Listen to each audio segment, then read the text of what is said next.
Hello friends, मैं CA Puneet Jain आपका स्वागत करता हूं आपके अपने यूट्यूब चैनल पे। दोस्तों, आज की वीडियो में हम सीखने वाले हैं न्यू जीएसटीआर1 फाइल करना।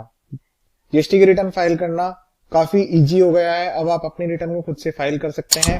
पहले इस फॉर्म में जो है काफी कॉम्प्लेक्स डिटेल्स जो थी वो प्रोवाइड करनी पड़ती थी। डिटेल्स जो है वो अभी भी उसी तरह से जाएंगी, पर जो डिटेल्स है वो थोड़ा कंसाइज फॉर्म में इन्होंने कर दिया है और उसको जो व्यू करने का जो अब आपको जो व्यू होगा वो काफी बेटर कर दिया है। पहले से ज्यादा बेटर एक्सपीरियंस है। आप अपने डाटा को चेक कर पाएंगे, देख पाएंगे क्या डिटेल्स आपने एंटर की हैं।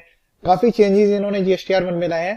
पहले मैं आपके साथ फॉर्म डिस्कस करूंगा, फिर मैं आपको एक दिखाऊंगा कि आप किस तरह से अपने फॉर्म को जो है फाइल करें, किस तरह से क्या क्या प्रोविजन और क्या क्या पॉइंट्स का आपको ध्यान रखना है ताकि रिटर्न स्मूथली जाए और किसी भी तरह से कोई नोटिस या कोई प्रॉब्लम ना आए। वीडियो में आपको जो भी प्रोवाइड करता हूं उसमें मैं अपने डिस्क्रिप्शन में डालता हूं कि आप इस रिटर्न को जो है वो 10 मिनट में भर सकते हैं या फिर 5 मिनट में भर सकते हैं। तो इसका मतलब यही रहता है कि आप पहले सारा डाटा तैयार करें। हो सकता है कि आप बीजी में या टेली में एंट्री करते हो, वहां से डाटा इंपोर्ट करते हो, फिर वो आप यहाँ पर भी अपलोड कर सकते हैं, कोई प्रॉब्लम नहीं है, ऑफलाइन यूटिलिटी के थ्रू, या फिर आप जो है 1 बाय 1 यहाँ डिटेल्स एंटर कर सकते हैं। पर जब आपके पास पूरा डाटा रेडी है तो फिर आपको 10 से 15 मिनट से ज्यादा इसमें रिटर्न में नहीं लगेंगे। कभी कभी तो ऐसा भी होता है इनवॉइस की डिटेल कम होती है तो 5 से 6 मिनट के अंदर ही रिटर्न फाइल हो जाती है। चलिए, सबसे पहले आप लॉगिन कर लीजिए। लॉगिन करने के बाद जो है हम रिटर्न डैशबोर्ड के अंदर जाएंगे, उसमें जो है रिटर्न फाइल करेंगे। इसके बाद यहाँ से आपको सेलेक्ट कर लेना है किस पीरियड के लिए हम फाइल कर रहे हैं। नवंबर के लिए जो है अभी मैं लेटेस्ट आपको वीडियो रिकॉर्ड कर रहा हूँ तो मैं यहीं से आपको बताने वाला हूँ। ठीक है, अभी इस तरह से आपको टैब यहाँ पर दिखाई देगी। सबसे इजी बात हो गई है, पहले हम एक इनवॉइस डालते थे, फिर हम 15 मिनट का वेट करते थे कि हमारे जो इनवॉइस है प्रोसेस होने में 15 मिनट का टाइम लग जाता था। अब क्या है, सारे इनवॉइस आप एक बार से एंटर कर लीजिए, जनरेट समरी पे क्लिक कर दीजिए, आपके जो भी इनवॉइस है वो एंड टू एंड ही प्रोसेस हो जाएंगे। और सबसे बड़ी बात है, जब आप इसको सबमिट कर देंगे, देखिए जब तक आप सबमिट नहीं करते हैं, आपने समरी जनरेट कर ली, ठीक है, आप रिसेट करना चाहते हैं तो पूरा डाटा रिसेट भी आप कर सकते हैं। इसके अलावा जो आपने इनवॉइसेस बनाए हैं, अगर आपके ऊपर इनवॉइसेस के प्रोविजन से अप्लाइड होते हैं, ज्यादातर ये बिग एंटिटीज के ऊपर होते हैं, इनकी टर्नओवर की स्पेसिफाइड लिमिट से वो क्रॉस करती है, उनके ऊपर अप्लाइड होते हैं, तो वो यहाँ पर आप एक्सेल में डाउनलोड करके भी चेक कर सकते हैं। ठीक है, चलिए हम स्टार्ट करते हैं। सबसे पहले मैं आपको ये भी बता दूंगा कि डाटा कहाँ पे आपको एंटर करना है और कौन कौन सी टैब के अंदर एंटर करना है। पहले ये जो था वो काफी इन्होंने जो है अलग अलग बड़ी बड़ी काफी टैब्स बनाई हुई थी, उसके अंदर जो है डिटेल्स भी सही तरीके से नहीं दी थी। अब यहाँ पर जो डिटेल्स आप एंटर करेंगे वो आपको जो शो होगी वो भी बेटर तरीके से होगी। तो सबसे पहले यहाँ पर आपको टैक्सेबल आउटवर्ड सप्लाई जो कि आप रजिस्टर्ड पर्सन को करते हैं वो यहाँ पर आपको एंटर करना है। तो इस टैब पर क्लिक करेंगे, सिंपली यहाँ पर एड रिकॉर्ड करेंगे। देखिए बाहर से इन्होंने चेंज कर दिया, इसका मतलब ये नहीं है कि अंदर से भी डाटा चेंज हो गया है। पहले भी यहाँ पर सेम डिटेल्स एंटर करनी होती थी, अब भी यहाँ पर सेम डिटेल्स एंटर करनी है। रिसिपिएंट का यहाँ पर पैन आपको जो है जीएसटी नंबर एंटर करना है, उसके बाद जो है नाम ऑटोमेटिकली आएगा। उनका जो है इनवॉइस नंबर आप यहाँ पर एंटर करेंगे, डेट एंटर करेंगे, इनवॉइस की वैल्यू एंटर करेंगे तो पीओएस ऑटोमेटिकली सेलेक्ट हो जाएगा और नीचे जो है डिटेल्स आएगी उसी तरह से। देखिए मैं आपको डाल के दिखाता हूँ एक डिटेल्स कोई भी। अब यहाँ पर देखिए चेंजेस क्या है, चेंज आया है ऐड टू मास्टर। ठीक है, तो अगर आप इस जीएसटी नंबर को ऐड टू मास्टर में क्लिक कर लेंगे तो नेक्स्ट टाइम पे जब आप डिटेल्स एंटर करेंगे तो ये आपके लिए बेनिफिशियल होगा कि जो इसके जो डाटा है वो आपके जीएसटी नंबर पे सेव हो जाएगा।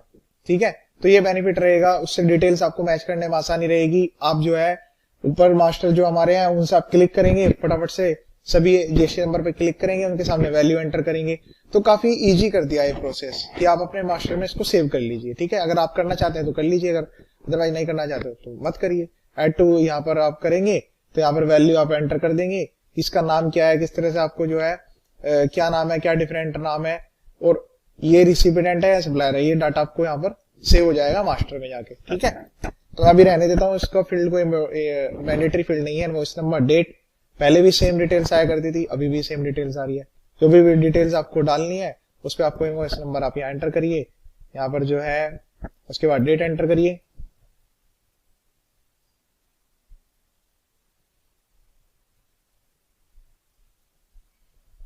ठीक है, टोटल वैल्यू यहाँ पर आप एंटर करेंगे, सेम पहले जैसे ही प्रोसेस है, कुछ भी इसमें नहीं करना है। ठीक है, डाटा को सेव कर दीजिए, ये हो गया आपका डाटा सेव।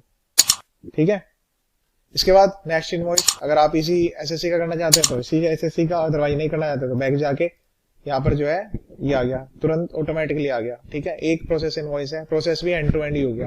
पहले इसमें काफी टाइम लगता था, बहुत डिले साइट चलती थी, साइट भी काफी हैंग करती थी।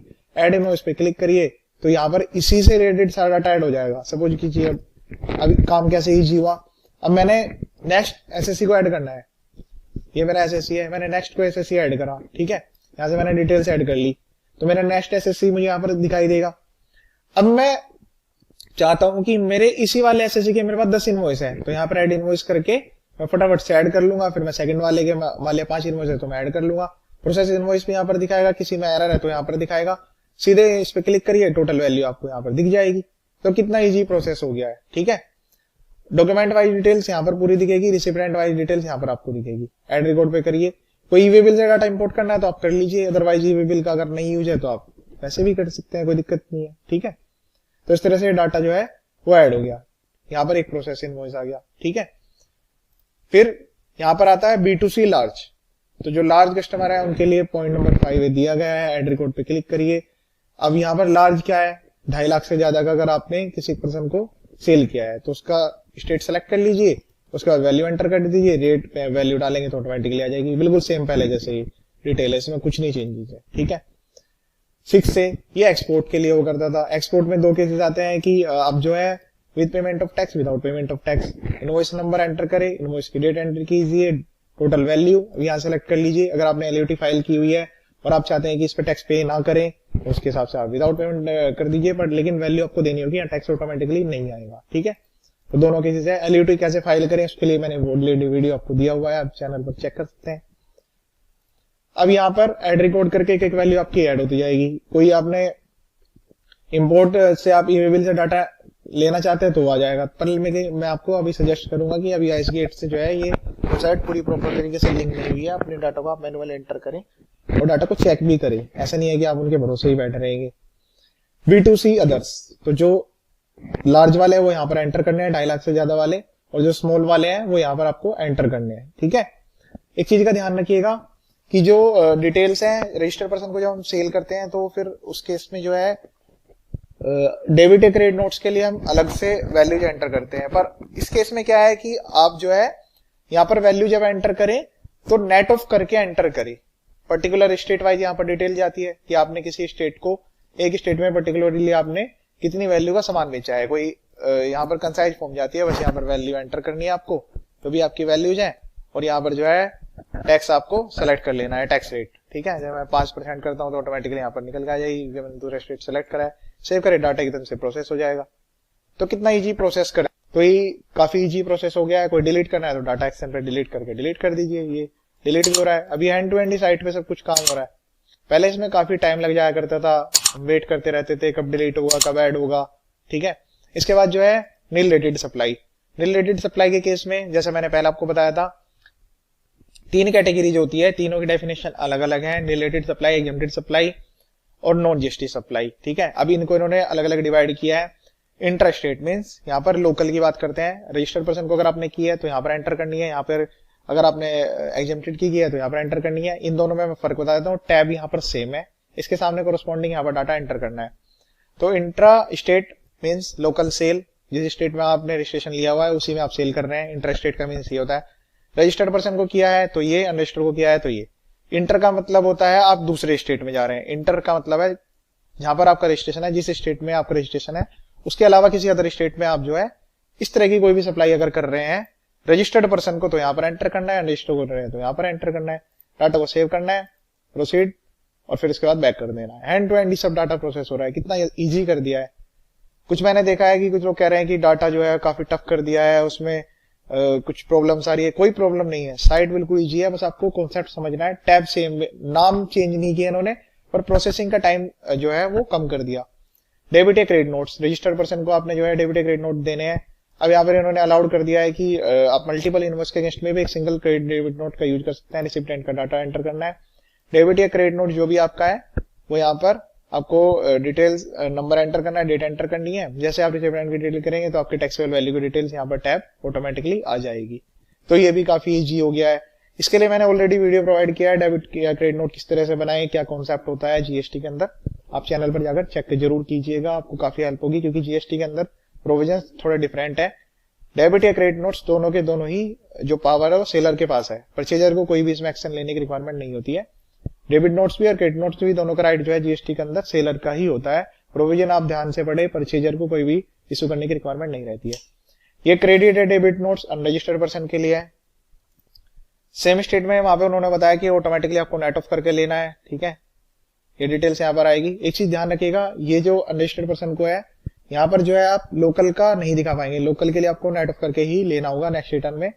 दूसरे किसी स्टेट के लिए आप अगर बनाना चाहते हैं क्रेडिट या डेबिट नोट्स तो बना पाएंगे, ठीक है। ये प्रोविजंस में ऑलरेडी मेंशन किया गया है, उसी तरह से टोटल को भी यहाँ पर डिजाइन किया गया है। अब नेक्स्ट में आता है कि आपकी जो टैक्स लायबिलिटी है कोई एडवांस रिसीव किया उसके ऊपर आपने टैक्स पे करना है, तो डिटेल्स आप यहाँ पर ऐड कर लीजिए। स्टेट वाइज आपको डिटेल देनी है, कोई ज्यादा टफ वाली बात इसमें नहीं है, ठीक है।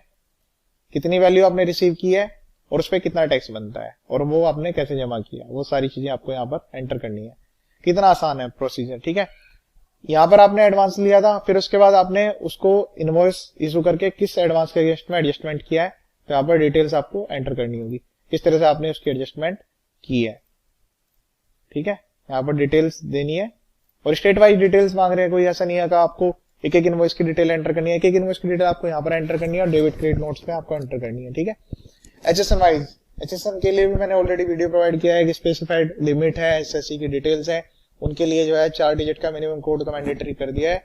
पर इसमें ये पॉइंट है कि अच्छा पॉइंट है कि अगर आप केवल रजिस्टर्ड पर्सन को सप्लाई कर रहे हैं या रजिस्टर्ड पर्सन रिलेटेड जो सेल है केवल उसी का एचएसएन कोड देना है, रजिस्टर के लिए नहीं देना है। बाकी जो अदर बिग एसएससी है, स्पेसिफाइड लिमिट से अबव जा रहे हैं, तो उनके लिए तो सभी के लिए मैंडेटरी है। एचएसएन कोड यहाँ पर डालिए, डेस्टिनेशन खुद आ जाएगा ऑटोमेटिकली। यहाँ से यूनिट आप सेलेक्ट कर लीजिए, मैं जैसे यहाँ पर सेलेक्ट करता हूँ फॉर इट, तो यहाँ पर ऑटोमेटिकली आ जाएगा।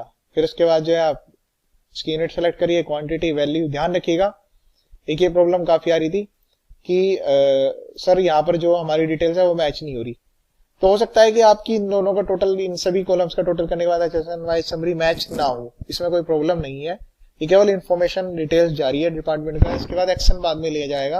अगर आपका ज्यादा डिफरेंस आ रहा है तो वो आपको यहाँ पर बताना होगा। अब यहाँ पर डॉक्यूमेंट इशूड, डॉक्यूमेंट इशूड में 5 लाइनें पहले भी होती थी, अभी भी यहाँ पर जो है टोटल उतनी जितनी पहले से थी। पहले यहाँ पर 5 to 6 लाइन्स यहाँ पर इन्होंने मेंशन की थी। अब यहाँ पर आउटवर्ड सप्लाई की डिटेल्स अलग से, outward invoice inward supply unregistered person, उसके लिए डिटेल्स नंबर जो मेंटेन आपको करने होते हैं वो यहाँ पर आपको देना है। ऐड डॉक्यूमेंट करके, ऐड डॉक्यूमेंट पे कहां से कहां तक के आपने इनवॉइस जो है इस पीरियड में जो है इशू किए हैं, उसमें से टोटल कितने नंबर है, कैंसिल कितने हैं, वो डिटेल आपको देनी है। तो काफी इजी है, इसमें कोई ऐसी टफ वाली बात नहीं है। कुछ पॉइंट्स इन्होंने यहाँ पर बढ़ाए हैं पहले से ज्यादा, ठीक है। आप देख रहे होंगे टोटल जो है अब यहाँ पर 12 पॉइंट्स आ रहे हैं। डिलीवरी चलान एक्सेप्टर को भी यहाँ पर कवर कर लिया गया है। Revised invoice, debit note, credit note, receipt voucher number, payment voucher number, refund voucher number, delivery challan for job work, delivery challan for supply on approval, ठीक है। सभी के आपको मेंटेन करने हैं। Delivery challan in case of liquid gas, delivery challan in case of otherwise than by way of supply, ठीक है। तो ये पॉइंट्स आपको मेंटेन करना है, ये भरना मैंडेटरी है, ठीक है। तो इन्होंने कितना अच्छा करा है, एड रिकॉर्ड की एक अलग से विंडो बना दी, अब अमेंड के लिए बनाई है। तो अमेंड के लिए पहले क्या होता था, एक मर्ज करते थे, पहले यहाँ पर डिटेल्स आई, फिर उसके बाद यहाँ पर डिटेल दे रहे हैं। अमेंड का ऑप्शन यहाँ बीच में डाल दिया था, उससे कंफ्यूजन काफी ज्यादा थी। अब अमेंड के लिए हम यहाँ से आराम से चेक करेंगे अमेंड के कॉलम्स को, ठीक है। अमेंडमेंट B2B इनवॉइस, जो B2B इनवॉइस है, जो 4 वाले कॉलम में अंदर डाटा फीड किया था, मैं आपको दिखाता हूँ। इस वाले कॉलम में यहाँ पर जो हमने डाटा फीड किया था उसके रिगार्डिंग अमेंडमेंट यहाँ पर होगी, ठीक है। अब इसमें इन्होंने एक इंपॉर्टेंट चेंजेस ला दिया है। पहले क्या था कि 1 साल से पहले तक के आप इनवॉइस अमेंड करते जा रहे थे, अब केवल आप इसी साल के इनवॉइस को अमेंड कर पाएंगे। इनवॉइस नंबर जो आपने पहले जारी किया है वो यहाँ पर एंटर करिए, डिटेल्स ऑटोमेटिकली आएगी, ठीक है। तो काफी अच्छा चेंजेस है। पहले जो है पिछले सालों में ऑडिट हो गया, टैक्स ऑडिट कंप्लीट हो गया, ITR भी फाइल हो गई, उसके बाद भी अमेंडमेंट कर रहे हैं, तो वो प्रोविजन इन्होंने खत्म कर दिया है, ठीक है। तो इस पॉइंट से रिलेटेड यहाँ पर अमेंडमेंट होगी, ठीक है। लार्ज इनवॉइस की 5A से 9A में होगी, डायरेक्ट लिंकिंग कर दी, कितना अच्छा करा है। पहले इसके यहाँ पर साइड में था, एक पॉइंट यहाँ पर था, तो यहाँ पर कंफ्यूजन ज्यादा रहती थी। अब यहाँ पर जो है एक्सपोर्ट के इनवॉइस है 6 से, उसको 9A से लिंक कर दिया, B2C अदर्स या 9C से लिंक कर दिया, ठीक है। तो इसका लिंक यहाँ से इस वाले के अंदर डिटेल जाएगी, अमेंडमेंट अगर आपको करनी है, ठीक है। उसके बाद जो है amendment credit debit notes unregistered person, अब यहाँ पर जो है amendment credit note registered person, तो ये वाले जो रजिस्टर्ड पर्सन है इनके लिए डिटेल्स यहाँ पे आएगी, और जो ये 7 पॉइंट के लिए B2C अदर्स उसके लिए अनरजिस्टर्ड पर्सन के लिए यहाँ पर डिटेल्स जाएगी। ठीक है, इसके बाद अमेंडमेंट B2C अदर्स, तो जो इसके बाद एक्सेट्रा यहाँ पर जो B2C अदर्स वाले हैं उनके लिए पॉइंट नंबर 10 है, तो 7 जो है वो 10 से लिंक किया है इन्होंने, जिस तरह से पहले था सेम वही है, बस इन्होंने जो है लिंकिंग इजी कर दी कि आप जो है टैब वाइज देख पाए। अनरजिस्टर्ड के लिए डेबिट या क्रेडिट नोट्स यहाँ पर डालने हैं, जो भी अमेंडमेंट आपको करनी है डेबिट या क्रेडिट नोट्स के रिगार्डिंग वो यहाँ पर आप कर लीजिए। तो इन्होंने लाइन से यहाँ पर जो है कंसाइज फॉर्म में दे दिया है, तो मैं दोबारा से रिपीट कर देता हूं। B2B अदर के लिए यहाँ पर, B2C के लिए लार्ज इनवॉइस के लिए यहाँ पर, एक्सपोर्ट के लिए यहाँ पर आपको देना है।